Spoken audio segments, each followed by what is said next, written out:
अस्सलाम वालेकुम दोस्तों, मैं हूं मोहम्मद शाहिद और आप देख रहे हैं बी ऑफिशियल यूट्यूब चैनल। दोस्तों आज की जो वीडियो है वो बहुत सैड है, आपने इस वीडियो को मुकम्मल एंड तक वॉच करना है।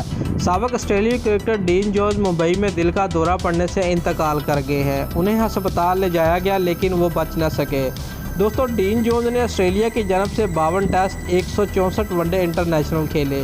वो PSL फ्रेंचाइज इस्लामाबाद यूनाइटेड के मेंटोर और इन दिनों कराची किंग के हेड कोच थे।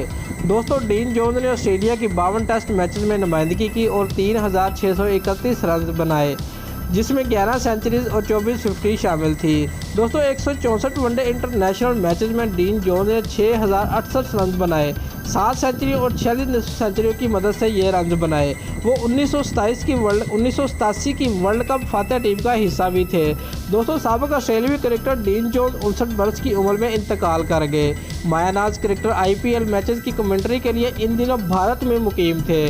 मुंबई में दोपहर को उन्हें शदीद दिल का दौरा पड़ा। उन्हें फौरी तौर पर अस्पताल ले जाया गया लेकिन वो बच न सके। डीन जोन्स साउथ एशिया में क्रिकेट के फ़रोग के लिए हमेशा कोशां रहे। वो Pakistan super league franchise Islamabad United के मेंटोर रहे, जबकि इस वक्त वो कराची किंग के हेड कोच भी थे। दोस्तों अगर आपको हमारी वीडियो अच्छी लगी है तो वीडियो को लाइक ज़रूर करें। शुक्रिया।